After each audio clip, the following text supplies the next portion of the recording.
Hello friends, नमस्कार। आप सभी का स्वागत है अपनी इस ऑलमोस्ट फर्स्ट क्लास है सिलेबस डिस्कशन के बाद।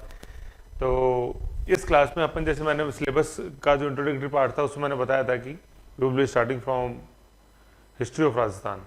ठीक है, तो ये पीडीएफ आपके सामने दिख रही है। ये पीडीएफ अपने जब कोर्स देखेंगे आप अपने प्ले स्टोर में, ऐप में, जो भी कोर्स आपने परचेज किया है तो उसमें आपको ये पीडीएफ मिलेगी।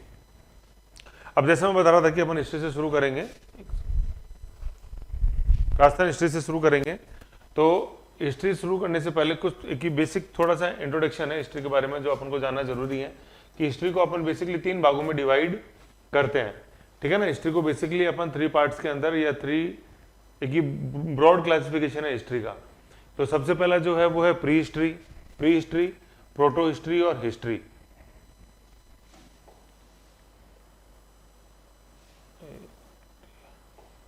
है ना, pre history, protohistory and history. Pre history को अपन बोलते हैं प्राक इतिहास या प्रागे ऐतिहासिक भी इसको बोला जाता है। प्रोटो हिस्ट्री को बोलते हैं आदि इतिहास। ठीक है, और ऐतिहासिक हिस्टोरिकल पीरियड को बोलते हैं ऐतिहासिक काल। ठीक है, तो ये तो एक बेसिक क्लासिफिकेशन जो अपन को ध्यान रखना है। Prehistory, protohistory, prehistory, protohistory and historical period, प्रागे ऐतिहासिक, आदि ऐतिहासिक और ऐतिहासिक। ठीक है, अब इसकी किस आधार पे ये अपन ने क्लासिफिकेशन किया हुआ है कि जो प्राग हिस्ट्री है, प्राग इतिहास या प्रागैतिहासिक काल जिसको अपन प्री हिस्ट्री बोलते हैं, उसका कोई भी लिखित साक्ष्य उपलब्ध नहीं है। ठीक है ना, देखो हिस्ट्री में ये लिखित का बहुत इंपॉर्टेंट एक रोल है जो अपन को पता होना चाहिए। लिखित साक्ष्य का मतलब है कि स्क्रिप्ट में पेन डाउन वो हुआ होना चाहिए, पेन से लिखा होना चाहिए। स्क्रिप्ट पेन से हो या जैसे पहले जैसे अपन पंख से लिखते थे वैसे हो, कहने मतलब रिटर्न वो उसका होना चाहिए, लिपि के रूप में होना चाहिए। बेसिक चीज वो है। ठीक है, तो प्री हिस्ट्री जो है उसका कोई भी लिखित साक्ष्य उपलब्ध नहीं है। ठीक है, प्री हिस्ट्री जिसको अपन बोलते हैं प्राग ऐतिहासिक, और जब इसको संधि कर देंगे तो इसको बोला जाता है प्रागैतिहासिक, क्या प्लस है प्रागैतिहासिक। ठीक है, इसके अंदर किसको अपन शामिल करते हैं, पाषाण काल, मतलब जो अपना स्टोन एज है उसको सारे को, और जो ताम्र पाषाण काल है जिसको अपन चैल्कोलिथिक एज बोलते हैं। ताम्र पाषाण का मतलब है ताम्र प्लस पाषाण, कॉपर में स्टोन, कॉपर के साथ स्टोन के का वेल नोन यूज जो है वो अपन देखते हैं। ठीक है ना, ऐसा नहीं कि कॉपर के अंदर स्टोन पीस के मिला दिया तो ताम्र पाषाण बन गई, ऐसा नहीं है। पहले वाले जो पाषाण टूल्स थे वो भी चलते रहे, उसके साथ साथ में कॉपर के टूल्स भी प्रयोग में लेने लगा उस समय का इंसान। तो जो प्राक इतिहास या जिसको प्री हिस्ट्री है उसका क्या क्लासिफिकेशन है कि उसमें कोई भी लिखित साक्ष्य उपलब्ध नहीं है। ठीक है, और उसके अंदर अपन कौन से पीरियड को शामिल करते हैं, कौन से माइलस्टोन्स हैं उसमें हिस्ट्री के, मतलब जो अपन हिस्टोरिकल पूरे जो अपन देखते हैं हिस्ट्री का, उसमें 2 एज है, स्टोन एज और चैल्कोलिथिक एज, पाषाण काल और ताम्र पाषाण काल। फिर दूसरा आता है आदि ऐतिहासिक काल। आदि ऐतिहासिक काल की बात क्या है कि मतलब ये सॉरी इसको काट दो, है ना, मतलब ये है कि लिखित साक्ष्य तो है लेकिन उनको पढ़ा नहीं जा सका है ये। ठीक है ना, तो आदि इतिहास प्रोटो हिस्ट्री में क्या आते हैं, लिखित साक्ष्य अपने पास है लेकिन उनको पढ़ा नहीं जा सका, डिसाइफर नहीं किया गया अभी। ठीक है, इसके अंदर कौन सा आता है सबसे इंपॉर्टेंट, सिंधु घाटी सभ्यता, इंडस वैली सिविलाइजेशन जो है वो आदि इतिहास है, वो प्रोटो हिस्ट्री है। क्यों, क्योंकि उसकी लिपि अपन को मिली है, बोस्टोफोडेनिक लिपि वो कहलाती है, लेकिन उसको अभी तक पढ़ा नहीं जा सका। तो ये अपन को ध्यान रखना है। ठीक है, तो और फिर तीसरा जो आ जाता है वो ऐतिहासिक काल। ऐतिहासिक काल का मतलब जहां लिपि का सोर्सेज अपने को अवेलेबल है और उसको पढ़ा भी जा सका आराम से। ठीक है, तो वो महाजनपद काल जो है इसको अपन 6th सेंचुरी बीसी बोलते हैं, 6th सेंचुरी बीसी। ठीक है, 6th सेंचुरी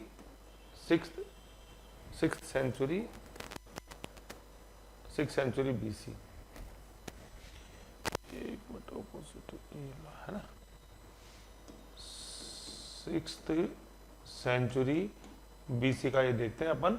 महाजनपद काल जिसमें मतलब 16 महाजनपद जो मेन थे, जिसके अंदर अपन राजस्थान में अपन पढ़ेंगे मत्स्य महाजनपद, और वेल नोन महाजनपद जो था मगध, जहाँ अपन मौर्य साम्राज्य पढ़े, और मौर्य साम्राज्य पढ़ेंगे चंद्रगुप्त मौर्य, बिंदुसार, अशोक, चंद्रगुप्त मौर्य, बिंदुसार और अशोक, ऐसा।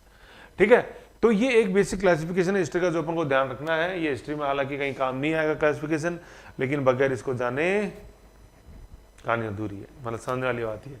ठीक है ना, तो बेसिक मैंने आपको बताया pre history, protohistory and history. Pre history को अपन बोलेंगे प्रागैतिहासिक, लिखित साक्ष्य ही नहीं है उसमें, पाषाण काल और ताम्र पाषाण काल है, मतलब स्टोन एज और चैल्कोलिथिक एज। फिर आता है क्या, प्रोटो हिस्ट्री, मतलब आदि इतिहास, मतलब उसका लिखित साक्ष्य अपने पास है लेकिन पढ़ा नहीं जा सका है।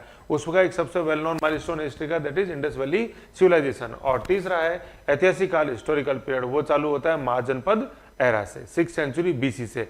और टोटल कितने महाजनपद थे वेल नोन जो थे, 1 और 6, मतलब 16 महाजनपद। ये अपन को ध्यान रखना है, ठीक है। तो ये वही बेसिक चीज है, ठीक। फिर नेक्स्ट अपन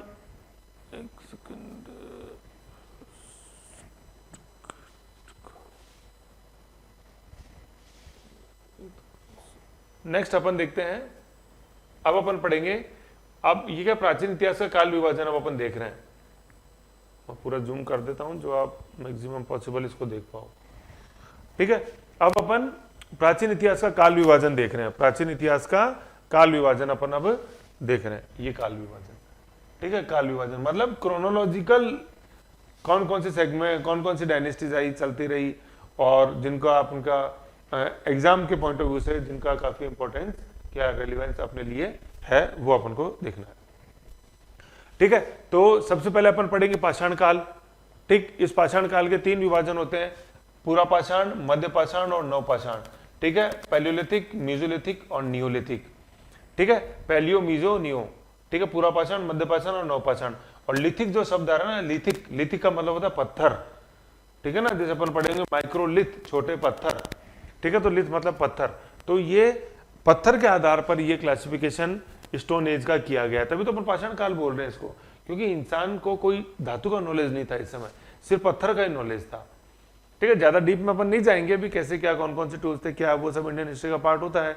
लेकिन चूंकि जो आपका एग्जाम है उसका सिलेबस में इंडियन हिस्ट्री का इतना रोल नहीं है, ठीक है। तो लेकिन बेसिकली जानना जरूरी है। अभी आप साइड जब अपन पढ़ेंगे ना, then you will come to know कि why I am discussing this topics, मतलब ये बहुत चीज बेस है। सीधा बुक खोल के पढ़ लोगे उससे कोई सेंस नहीं निकलेगा प्यारे, पहले बेस जाना जरूरी होता है खिलाड़ी बनना है तो, ठीक है। तो पूरा पाषाण, मध्य पाषाण, नव पाषाण, पैलियोलिथिक, मीजोलिथिक, नियोलिथिक, ठीक है। अब देखो मैं ये क्यों बता रहा हूँ, जैसे मैं आपको यहाँ फॉर एग्जाम्पल बताता हूँ कि ये जो मध्य मीजोलिथिक है ना, इस मीजोलिथिक की जो सबसे इंपॉर्टेंट साइट है पूरे इंडिया में वो है बागोर, जो है भीलवाड़ा के अंदर, जहाँ से पशुपालन के प्राचीनतम अवशेष अपने को मिलते हैं। तो ये एक वेल नोन क्वेश्चन है राजस्थान लेवल में या वैसे भी जनरल में हिस्ट्री में, जैसे अपन देखें कि बागोर किस पीरियड की साइट है, ये बताओ आप तो क्या पता होना चाहिए अपन को कि ये मेसोलिथिक पीरियड की साइट है, ओके। तो ये मेसोलिथिक, समझ गए, ये है।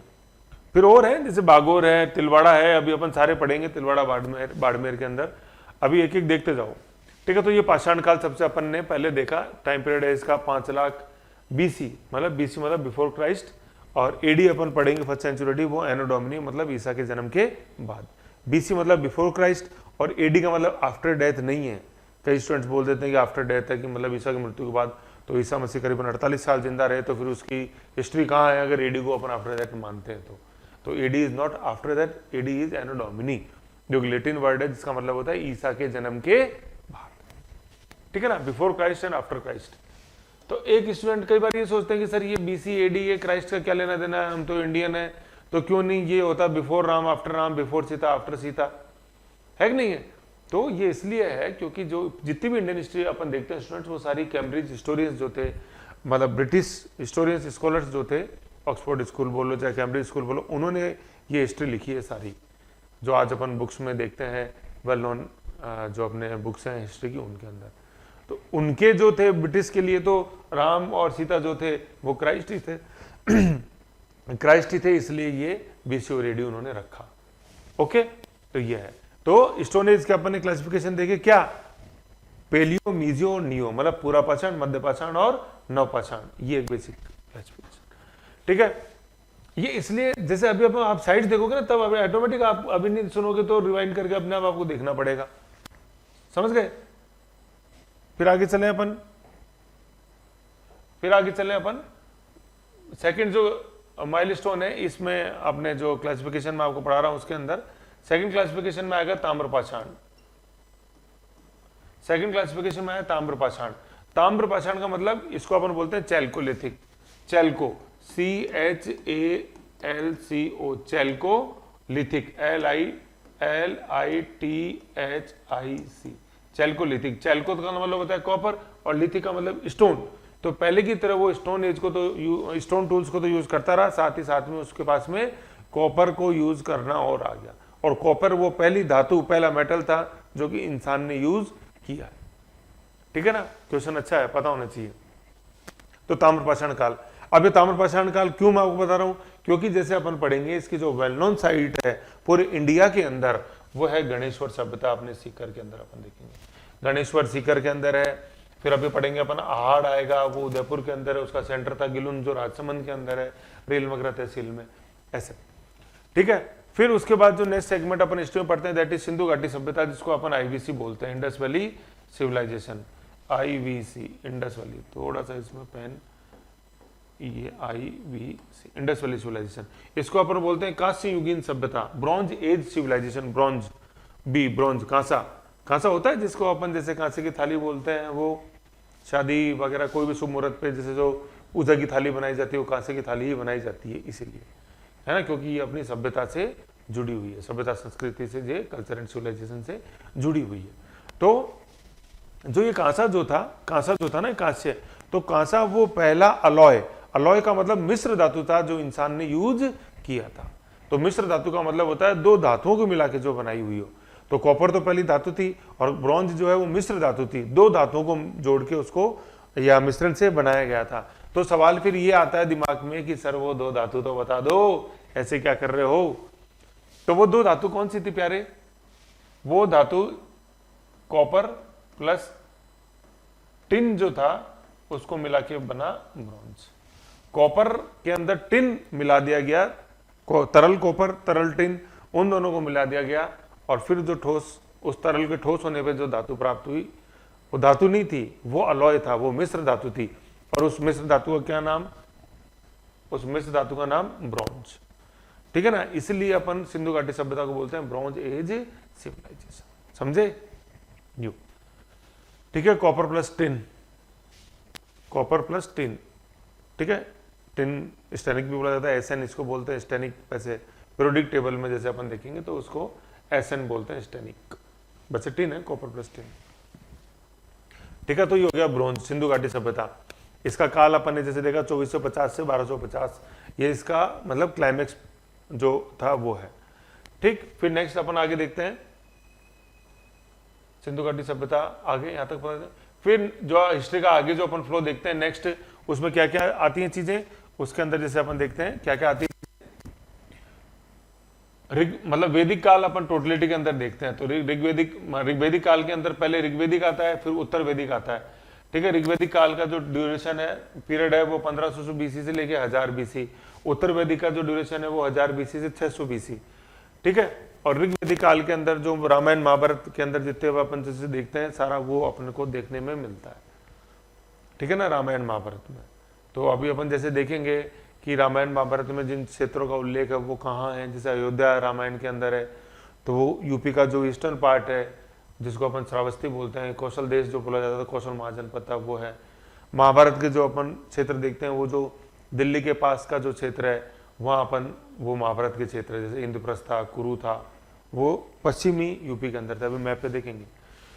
फिर उत्तर वैदिक काल के अंदर, उत्तर वैदिक काल को जो सबसे इंपॉर्टेंट चीज है वो लोह युग के नाम से जाना जाता है। लोहा वो अगली धातु थी जो इंसान ने जानी। तीन अपन जैसे पढ़ चुके, जहां तक धातुओं की बात है तो सबसे पहले कॉपर पड़ी, फिर दूसरी धातु टिन पड़ी, कॉपर और टिन को मिला के ब्रॉन्ज बन गया, और तीसरी जो धातु यूज करी इंसान ने वो थी लोहा। तो बहुत इंपॉर्टेंट क्वेश्चन है कि लोहा किस समय आया इंसान के पास में, कब उसकी नॉलेज हुई, तो वो कौन सा काल था, उत्तर वैदिक काल था। और क्या ड्यूरेशन है उसकी, 1000 बीसी से 600 बीसी, है ना, ये फ्लो जानना बहुत जरूरी है। फिर नेक्स्ट अपन, और इसको उत्तर वैदिक काल को अपन जनपद काल बोलते हैं। जनपद ये इसलिए बता रहा हूं क्योंकि अपने राजस्थान के अंदर जैसे जो वेल नोन जनपद जैसे उस समय आएंगे, महाजनपद नहीं, महाजनपद, आप जनपद में बोल रहा हूँ तो जनपद जनपद बोलते बोलते आपके दिमाग में मत्स्य आ गया होगा, तो वो मत्स्य महाजनपद था, समझ रहे हो। जनपद की जब मैं बात कर रहा हूँ तो उसमें जैसे आएंगे कौन से, योद्धे, मालव, योद्धे गंगानगर, मालव अपने टोंक नगर जो है, नगर उसकी राजधानी थी। ठीक है, शालव, सीवी, चित्तौड़, सीवी जनपद, तो योद्धे जनपद, मालव जनपद, सीवी जनपद, शालव जनपद, ऐसे हुए। और ये काल था वैदिक लोह युगीन सभ्यता। फिर उसके बाद अपन पढ़ते हैं महाजनपद। तो जो वेल नोन महाजनपद था, शट डाउन तो नहीं हो गया, हेलो, हाँ, तो जो वेल नोन महाजनपद था जो अपने पास में, वो था मत्स्य महाजनपद, ठीक है, जिसकी राजधानी अपन विराटनगर या बैराट के रूप में, जो अपने जयपुर के अंदर एक तहसील है, जिसको अपन देखेंगे, ठीक है ना। तो वो महाजनपद थे। तो राजस्थान से जुड़े हुए जो महाजनपद है कौन कौन से, जैसे मत्स्य महाजनपद तो मैंने आपको बताया ही अभी, फिर कुरु महाजनपद, हालांकि यूपी, पश्चिमी यूपी में था, लेकिन उत्तरी अलवर का क्षेत्र उसमें आता था। फिर सूरसेन महाजनपद था। सूरसेन महाजनपद के अंदर जैसे अपने भरतपुर वाला पार्ट, धौलपुर वाला पार्ट, थोड़ा करौली का पार्ट, वो आता था सूरसेन महाजनपद में, ठीक है। तो ये 3 वेल नोन महाजनपद तो थे ही, जिनका लेना देना राजस्थान से था। सबसे इंपॉर्टेंट तो था मत्स्य महाजनपद, समझ गए। तो ये काल हो गया 6th सेंचुरी बीसी का, 6th सेंचुरी बीसी या 600 बीसी। सेंचुरी बोल देंगे तो सेंचुरी का मतलब 100 साल, तो 6th सेंचुरी मतलब 6 गुणा 100, 600, ठीक है। तो ये हो गया महाजनपद काल। और महाजनपद काल से अपन को पता है, जो अभी पढ़ा था अपन, किस पीरियड का चालू होता है, हिस्टोरिकल पीरियड, ऐतिहासिक युग की शुरुआत होती है, ठीक है ना। प्रोटो हिस्ट्री खत्म होती है और ऐतिहासिक काल चालू होता है। 3 हिस्ट्री क्लासिफिकेशन पढ़े थे ना, भूल गए, प्री हिस्ट्री, प्रोटो हिस्ट्री और हिस्ट्री। प्री हिस्ट्री क्या, प्रागैतिहासिक, प्रोटो हिस्ट्री क्या, आद ऐतिहासिक, और हिस्टोरिकल पीरियड क्या, जिसके अपने पास लिखित साक्ष्य और उनको पढ़ा भी जा सका। देख लेना वापस से वीडियो में, अगर भूल जाओ तो ऐसी कोई दिक्कत नहीं है। देखो, ये रिकॉर्डेड मोड में क्लास डालने का सबसे बड़ा जो मेरा मकसद है वो यही है, समझ रहे हो, कि आप बार बार इसको देख सकते हो, सुन सकते हो, पढ़ सकते हो। और अगर ये क्लास अपन अभी ऑफलाइन ले रहे होते, आप मेरे सामने बैठे रहते हैं ऐसे ही, तो शायद ये मौका नहीं मिलता है। फिर ऐसे थोड़ी सर एक बार वापस बताओ, वहां ऐसा संभव नहीं हो पाता है ना। सब चीज के अपने फायदे हैं, अपने नुकसान है। अब वहां हो सकता है कि बैठे बैठे आपको नींद आ रही हो इस समय मैं ये नहीं कह रहा आ रही, हो सकता है, ठीक है ना। तो वो एक तरह से नुकसान है। फायदा ये है, नींद उड़ जाएगी तो भी मैं आपके सामने ही रहूंगा, रिवाइंड ही तो करना है, ठीक है ना। तो महाजनपद काल तक अपन आ गए। महाजनपद काल के बाद अपन पढ़ेंगे मौर्य काल। मौर्य काल का जो ड्यूरेशन है वो 323 से 232, मतलब ये अंकों के तो आगे पीछे करना है, 3 2 3, फिर 2 जो बीच में उसको आगे ले आओ, 2 3 2, ठीक है ना। बीसी चल रहा है, बिफोर क्राइस्ट, ठीक है। बीसी में डेट्स उल्टी चलती हैं, एडी में सीधी चलती हैं, ठीक है। ये टाइमलाइन है ऐसे, ठीक है, ये टाइमलाइन है, ठीक है। तो ये जैसे ये 0 हो गया, ईसा मसीह का जन्म है, ये यूं ऐसे चलती है, ठीक है। ये सारी बीसी हैं, ठीक है, और ये सारा एडी है, एनो डोमिनी। तो इसमें यूं चलेगा 3 2 1, फिर ये आ गया, तो ठीक है ना, ये 1st सेंचुरी, और फिर यहाँ से 1 2 3 4, ठीक है, ये ऐसे चलता है। मतलब ईसा मसीह के जन्म में 3 साल बाकी हैं, 2 साल बाकी है, 1 साल बाकी है, और 0 पे यहाँ ईसा मसीह का जन्म हो गया। और एनो डोमिनी मतलब after the birth of Jesus, तो जीसस को जन्म 1 साल हो गया, 2 साल हो गया, 3 साल हो गया, 4 साल हो गया। आज जैसे अपन चल रहे हैं 2022 में, ठीक है, 2022, तो जीसस को जन्मे 2022 साल हो गए। एडी बोलते हैं ना अपन, ये ईस्वी, ठीक है। ये तो ईसा पूर्व बोला जाता है, ठीक है। और इसको सिर्फ अपन ईसा लगता है, ये ईसा ऐसे ईसा, ठीक है। तो ये एक बेसिक चीज है जो बार बार काम में आएगी, तो यहां समझ लो, है ना। तो मौर्य काल का क्या ड्यूरेशन है, 323 बीसी से 232 बीसी, ठीक है, ये हो गया। फिर उसके बाद अपन पढ़ते हैं उत्तर मौर्य, पोस्ट मौर्य, ठीक है। पोस्ट मौर्य काल को अपन जैसे बोलते हैं प्रथम शताब्दी ईसा पूर्व, है ना, 1st century AD, 1st century AD, है ना, ऐसे प्रथम शताब्दी ईसा पूर्व। ये प्रथम शताब्दी ईसा पूर्व जानना अपन को बहुत जरूरी है, क्योंकि इसी समय का जो भारत था उसको अपन बोलते हैं सोने की चिड़िया, समझ रहे हो। आर्थिक दृष्टि से ये वही काल है जब मौर्यों का तो पतन हो गया था, लेकिन इंडो ग्रीक, जो मिनांडर, सबसे इंडो ग्रीक, मिनांडर, फिर शक, कुषाण, पार्थियन, है ना, कुषाण राजा कनिष्क, वो, ठीक है। तो ये लोग आए थे और भारत सोने की चिड़िया कहलाता था, क्योंकि इनका कंट्रोल था किस पे, सिल्क रूट पे, जो चाइना से स्टार्ट होकर सेंट्रल एशिया तक जाया करता था। बहुत इंपॉर्टेंट है ये, प्रथम शताब्दी ईसा पूर्व, है ना, 1st सेंचुरी एडी। ये यहाँ आ गए अभी अपन, अभी 1st सेंचुरी एडी यहाँ चल रहे हैं अभी अपन। मौर्यों का जो था, मौर्यों का लेना देना यहाँ था। ऐसे तो टाइमलाइन पे आपको पता होना चाहिए अपन कहाँ चल रहे हैं, ठीक है। तो देखो अपन यूं सरक रहे हैं ना, यूं ये अभी 6 यहाँ लिख दूं तो ये महाजनपद था 600, 300 में मौर्य आ गए, अब यहाँ पे प्रथम शताब्दी ईसा पूर्व आ गया, ये सोने की चिड़िया जो था, ऐसे सोने की चिड़िया जो भारत था, ठीक है, यूं चल रहे हैं अपन। तो फर्स्ट सेंचुरी एडी आ गया, उसको उत्तर मौर्य काल भी बोलते हैं। फिर है गुप्त काल, गुप्त काल 4th century AD, 4th century का मतलब यहाँ आ गए अपन, ये गुप्त पीरियड है, गुप्त काल, ठीक है। फिर हर्षवर्धन वही जिसके काल में हिंसांग आया था। 606 से लेकर 647 ईसा इसका टेन्योर है हर्षवर्धन। बड़ा इंपॉर्टेंट काल है ये हर्षवर्धन, क्योंकि ट्रांजिशन पीरियड था, एक चीज खत्म हो रही थी, दूसरी चीज चालू हो रही थी। 606 से 647, 1947 नहीं, 647 एडी, ठीक है ना, एडी। फिर उसके बाद जो नेक्स्ट जो आइकन देखते हैं हिस्ट्री में जो आएगा वो है गुर्जर प्रतिहार शासक, ठीक है ना, जिनका लेना देना राजस्थान से बहुत ज्यादा है, खासतौर पे जोधपुर से, मंडोर। फिर नेक्स्ट अपन देखते हैं गुर्जर प्रतिहार 8th सेंचुरी एडी में। 8th सेंचुरी कहाँ आ गए, ये 4, 5, 6, 7, 8 जैसे होता तो वहाँ 8th सेंचुरी आ गए अपन। फिर है चौहान काल, ये 11th सेंचुरी एडी, 9, 10, 11, ये चौहानों में अपन जैसे पढ़ते हैं पृथ्वीराज चौहान, है ना, चंद्रवर्दई, ठीक है, गजनी, मोहम्मद गजनी, है कि नहीं, यू, तो उसमें आएगा जैसे देखेंगे चौहान काल, ठीक है। तो ये हिस्ट्री का ब्रॉड क्लासिफिकेशन था जो अपने को पता होना चाहिए, बगैर इसके हिस्ट्री बिल्कुल अधूरी है, मैं आपको बताऊं, समझ रहे हो। तो इसको यार सेव कर लेते हैं ना, क्योंकि आपको देनी भी तो पड़ेगी इसको, कैसे होगा सेव, 1 मिनट मैं कर लूँगा, 1 मिनट सेव इसको, और वो तो उड़ गया, 1 मिनट,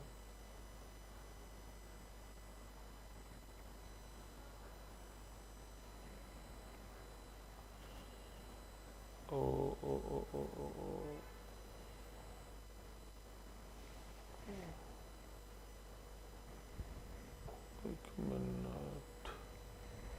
कोई बात नहीं, वो तो मैंने आपको बताया तो था ही, अब तो लिखने वाली चीज आई नहीं, फिर उसको कर लेंगे अपन, है ना। तो ये इतना मैंने आपको समझाया सारा, समझ रहे मेरी बात। तो ये चीज अपन ने देखी, प्राग ऐतिहासिक, आदि ऐतिहासिक, ऐतिहासिक, फिर ये हिस्ट्री का जो फ्लो है वो आया सारा, समझ रहे हो। और अब अपन ये साइड चल रही है पूरी, अब अपन देखते हैं, जैसे मैंने ये अभी तो अपन ने पढ़ा था वो हिस्ट्री का पूरा जो एक फ्लो है, वो फ्लो अपन ने सारा हिस्ट्री का वो जाना, ठीक है ना। तो ये तो बेसिक एक इंट्रोडक्शन था हिस्ट्री का जो अपने को पता होना चाहिए, समझ रहे हो। अब इसके बाद अपन पढ़ेंगे साइट्स, ठीक है ना, साइट्स आएंगी, तो उन साइट्स में अपन जैसे देखते हुए चलेंगे कि कैसे स्टोन एज है, फिर चल लेते कि कौन कौन सी साइट्स हैं, ठीक है। तो इस वीडियो के अपन इतना ही रखते हैं, नेक्स्ट वीडियो के अपन अंदर देखेंगे साइट्स। ओके, धन्यवाद, मेहनत करते रहो और पढ़ते रहो, नमस्कार।